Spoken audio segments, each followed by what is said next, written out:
क्या कहा,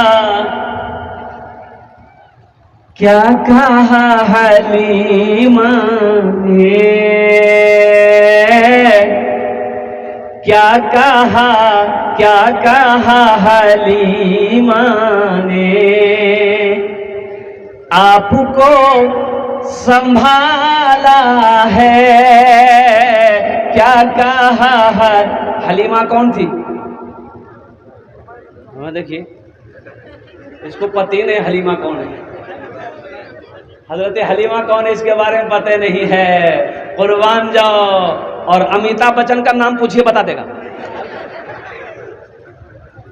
ये अफसोस का मकाम है मेरे बच्चों।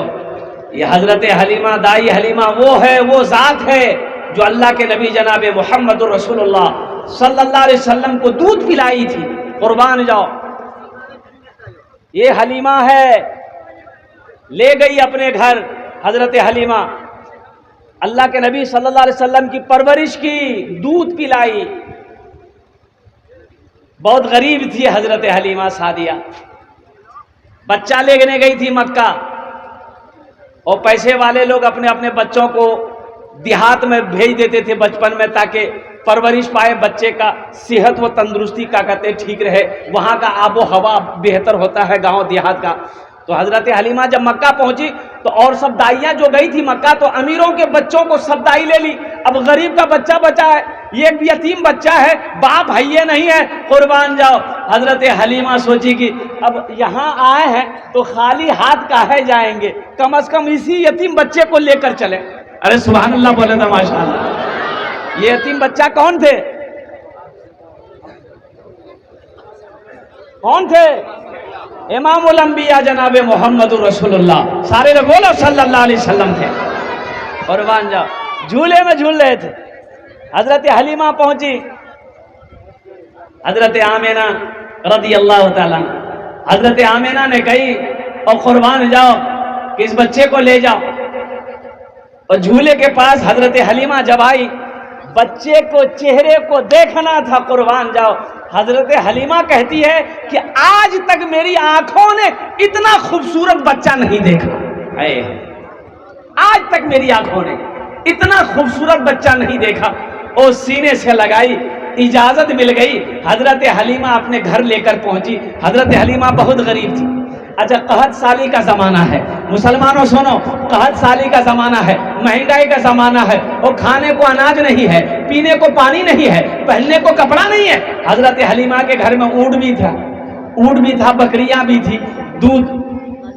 अब हजरत हलीमा जब घर पहुंचती हैं, कुर्बान जाओ, तो अपने शौहर से कहती है भूख लगी है, बच्चों को भी खिलाना है, थोड़ा देखिए ना, अगर बकरी के थन से, ऊंट के थन से अगर दूध निकल जाए, देखिए ना।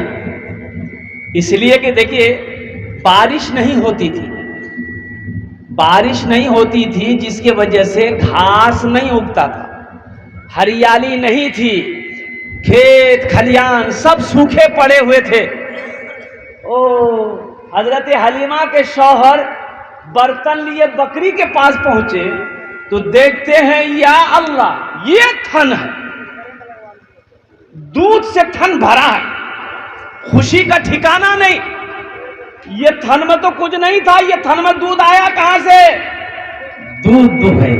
और कुर्बान जाओ, अपनी बीवी के पास लेकर आए तो बीवी से कहते हैं हजरत हलीमा के शौहर कि देखो ना, आज क्या मौजज़ा है, ये क्या करामत है, ये क्या करिश्मा है, बकरी के थन में ज्यादा दूध है। तो हजरत हलीमा कहती है कि मुझे लगता है ये बच्चा बड़ा बरकतों वाला है। ये बच्चा बड़ा बरकतों, अरे जोर से बोलो, बड़ा बरकतों वाला है। और कुर्बान जाओ, ये बच्चा बड़ा बरकतों वाला है। अल्लाह अकबर कबीरा। तो ये शेर सुनो, कितने लोग कहते हैं कि हजरत हलीमा ने अल्लाह के रसूल सल्लल्लाहु अलैहि वसल्लम को पाला है। सुनो, क्या कहा हलीमा ने, आपको संभाला है। क्या कहा हलीमा ने आपको संभाला है, क्या कहा हलीमा ने, क्या कहा हलीमा ने आपको संभाला है, आपको संभाला है। पूछ पूछ खुद हलीमा से, पूछ खुद हलीमा से, किसने किसको पाला है। पूछ खुद हलीमा से, किसने किसको पाला है। पूछ खुद हलीमा से, किसने किसको पाला है। बहुत अच्छे अंदाज में जो बच्चे जहां खड़े हैं, बेटा मैं मुअद्दबाना गुजारिश करूंगा वहीं पर खड़े रहिएगा, कोई दिक्कत नहीं है, आप वहीं खड़े रहिए, वहीं खड़े रहिएगा। आप अफरा तफरी का आलम मत मचाइएगा, ये दीनी इजलास है। ए बेटा बैठ जा, अब काहे खड़ा हो रहा है भाई, बहुत बेचैन है।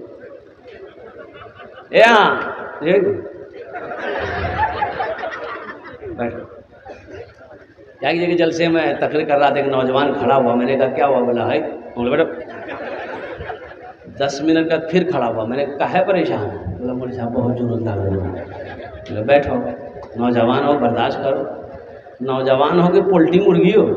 बैठ गया। कुछ देर के बाद मेरी तकरीर ख़त्म हुई, देखे बैठा हुआ है, नज़र पड़ गई तो हमने इशारा किया, है बेटा जो, बोली नहीं जो, तो हमने कहा कहल जाएगा, तो नौजवान बोली की कर ली, जे कर लीजिए इलान वो ये है बैठ लीजिए, अब जाने की जरूरत नहीं है, तकरीर कर हम तकरीर सुन लो। अल मुख्तसर मुअज़्ज़ज़ सामीन इकराम, बड़ा अच्छा मजमा है। आपने देखा है 7 बच्चे हाफिज़ कुरान हुए, अल्हम्दुलिल्लाह। अच्छा देखो, सबसे बड़ी बात यह है, ये बच्चे 7 बच्चे हैं, ये 10 आदमी को जन्नत में लेकर जाएगा। कितने को लेकर जाएगा? एक बच्चा, एक हाफिज़ कुरान 10 आदमी को जन्नत में लेकर जाएगा। एक हाफिज़ कुरान कितने को लेकर जाएगा? 10 आदमी को। हाथ उठा के बताइए हमको। अच्छा बताइए, एक वकील साहब कितने को लेकर जाएगा? नहीं, छोटा बाबू 0 बटा सन्नाटा। लेकिन कुर्बान जाइए, ये हमारा बच्चा हाफिज़ कुरान है। अल्लाह के महबूब जनाब मोहम्मद रसूलुल्लाह, सारे लोग बोलो सल्लल्लाहु अलैहि वसल्लम ने इरशाद फरमाया, एक हाफिज़ कुरान 10 आदमी को जन्नत में लेकर जाएगा। अब किसको लेकर जाएगा? ये जिसको चाहेगा, ये जिसको चाहेगा उसको लेकर जाएगा। जन्नत में जाएंगे? अरे बोलो भाई, जन्नत में जाएंगे? कैसे जाएंगे? पैदल? एक आदमी इमाम साहब से बोला कि इमाम साहब ये बताइए, ईद की नमाज आप कहाँ पढ़ाइएगा? बोला ईद की नमाज कहाँ पढ़ाएंगे? ईदगाह में पढ़ाएंगे। बोला तो हम नहीं पढ़ेंगे, मस्जिद में पढ़ाइए। बोले काहे मस्जिद में पढ़ोगे? अरे ईद की नमाज पढ़ना ईदगाह में नबी की सुन्नत है। कोई उज़्र हो, परेशानी हो, आंधी हो, पानी हो, तब मजबूरी के साथ मस्जिद में पढ़ी जाएगी, लेकिन ईद की नमाज तो ईदगाह में पढ़ना है। तुमको क्या परेशानी है, ईदगाह में पढ़ लेना। बोला नहीं, वो मेरा भाई जो है वो ईदगाह में नमाज पढ़ेगा, इसलिए वो जहां नमाज पढ़ेगा हम वहां नमाज नहीं पढ़ेंगे।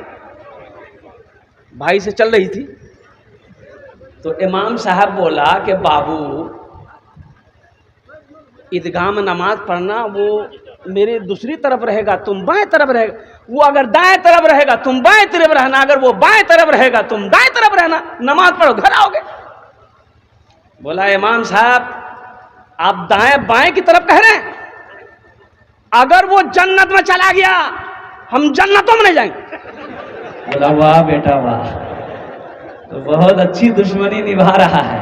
कुर्बान जाओ कि भाई जन्नत में चला जाएगा तो हम जन्नतों में नहीं जाएंगे। तो जन्नत में नहीं जाओगे तो कहाँ जाओगे? जाओ जहन्नम में ठोकैया खाओ जाकर, सब गर्मी फरिश्ता निकाल देगा तुम्हारा।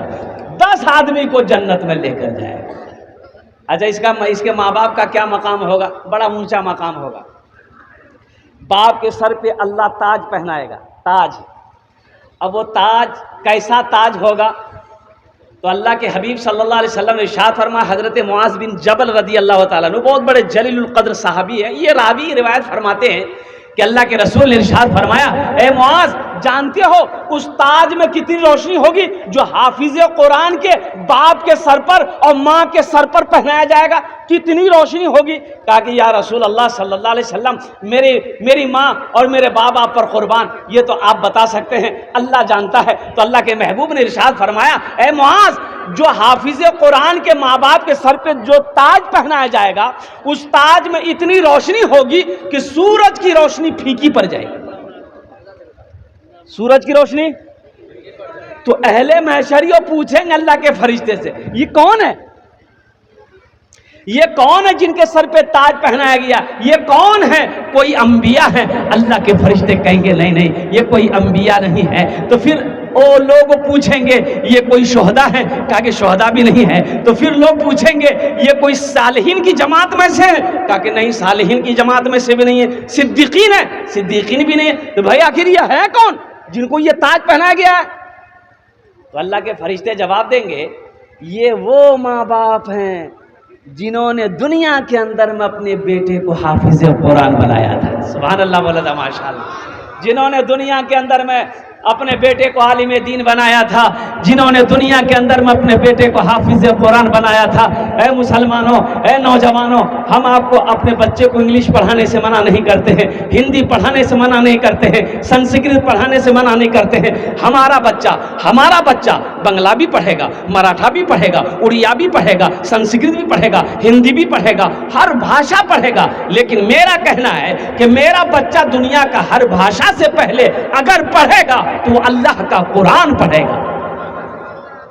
खैरुकुम मन तअल्लमल कुराना व अल्लमहु। अल्लाह के रसूल सल्लल्लाहु अलैहि वसल्लम ने इरशाद फरमाया, तुम में सबसे बेहतर वो है, बेहतरीन वो है, अच्छा वो है, अफजल वो है, अशरफ वो है जो खुद कुरान सीखे दूसरों को सिखाए। ताज्जुब वाली बात, यहाँ तो कुरान हमने पढ़ना छोड़ दिया, कुरान पढ़ना छोड़ दिया। आज कितने लोग, इतना बड़ा मजमा है, फजर से लेकर अब तक कुरान की तिलावत किए हो, जरा ईमानदारी के साथ हाथ उठाओ। ये हजारों लोग बैठे हो, कितने लोगों ने आज कुरान की तिलावत की है मुसलमानों? हाँ, टाइम नहीं है। कुरान निकलेगा, कुरान हम पढ़ेंगे। कब पढ़ेंगे? जब शब बरात आएगा। शब बरात इधर होता है कि नहीं होता पता नहीं। अरे शब बरात जानते हैं किसको कहता शब बरात? अरे हलवा का महीना, ये सही समझेगा। शब बरात शाबानुल मौज़म का बड़ा मुबारक महीना है ये। उसी महीने में शाबान की 15वीं शब की तारीख आती है। लोग शाबान नहीं समझते बाज़ लोग, और उसको हलवा का महीना कहिएगा ना समझ बोले ओ शब रात। हाँ, हमको पता है। माँ अपने बेटे को कहेगी बेटा दादा मर गया है, कुरान निकालो ना, शब बरात है आज कुरान पढ़ दो। कुरान बेटा पढ़कर ताक में रख दिया, फिर दूसरे दिन कब कुरान निकलेगा? जब दादा दादी नाना नानी कोई मर जाएगा तब कुरान निकलेगा। बेटा जल्दी सूरह यासीन पढ़ो, जल्दी सूरह यासीन पढ़ो, दादा के पास में दादा का रूप।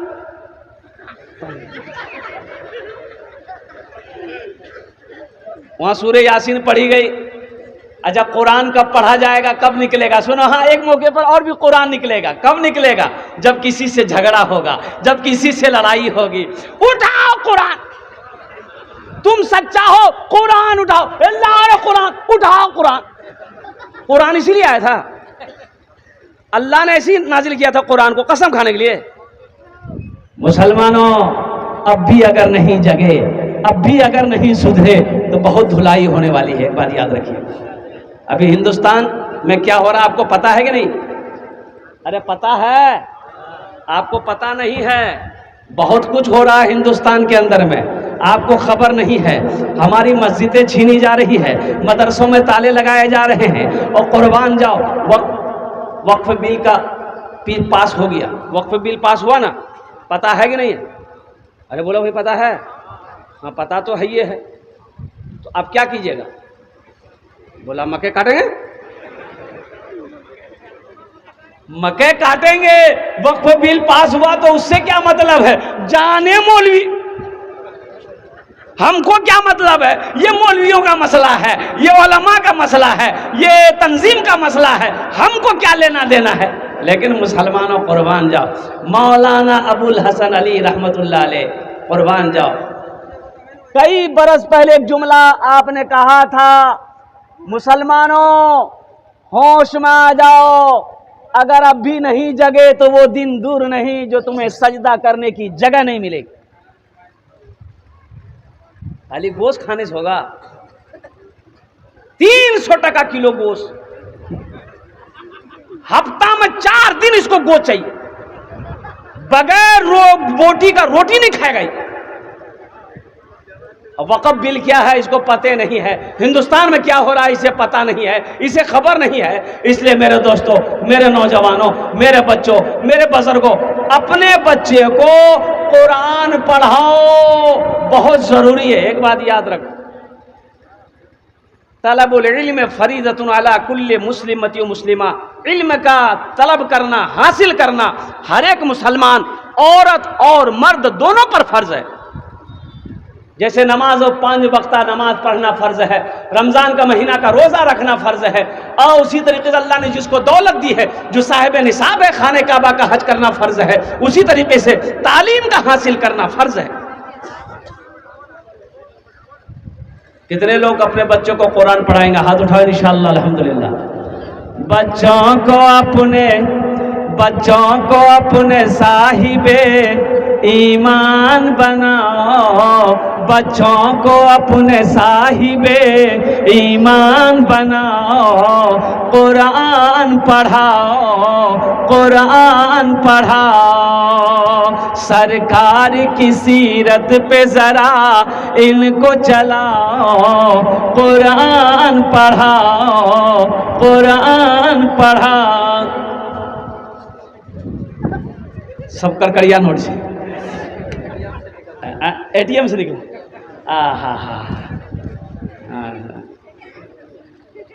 राखे के मन छा, लेकिन मुनासिब नहीं है। और हजरत आपके हवाले अल्हम्दुलिल्लाह, अल्लाह इस बच्चे की उम्र में बरकत दे, कमाई में बरकत दे, आमीन बोले अल्हम्दुलिल्लाह। बच्चों को अपने साहिबे ईमान बनाओ, कुरान पढ़ाओ, बोलो कुरान पढ़ाओ। मैं ये नहीं कहता इन्हें इंग्लिश न पढ़ाना, मैं ये नहीं कहता इन्हें इंग्लिश न पढ़ाना, डीएम भी कमिश्नर भी इन्हें कप्तान बनाना। हाँ पहले मगर दीन के अरकान सिखाओ, कुरान पढ़ाओ, कुरान पढ़ाओ। बच्चों को अपने साहिबे ईमान बनाओ, कुरान पढ़ाओ, कुरान पढ़ाओ। तुम शुक्र करो रब के मदरसे हैं जो चलते, मदरसे ना हो। आसाम में 1300 मदरसे में ताले लगा दिए गए। मुसलमानों जगो, 1300 मदरसे बंद कर दिए गए। 1300 1300 ताले लगा दिए गए। काहे लगा दिए गए? साहब आपने मेरे मदरसों में ताला क्यों लगाया? कुर्बान जाओ। तो जवाब ये मिला कि इन मदरसों में पढ़ाई नहीं होती है, बच्चों को दहशतगर्द बनाया जाता है।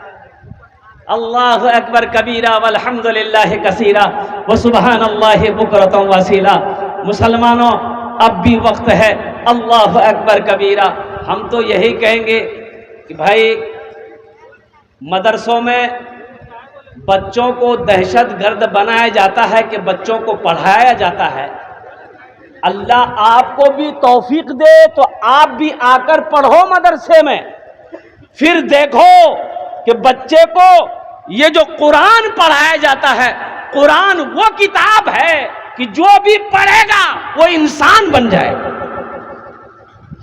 जो भी पढ़ेगा वो क्या बन जाएगा? इंसान बन जाएगा।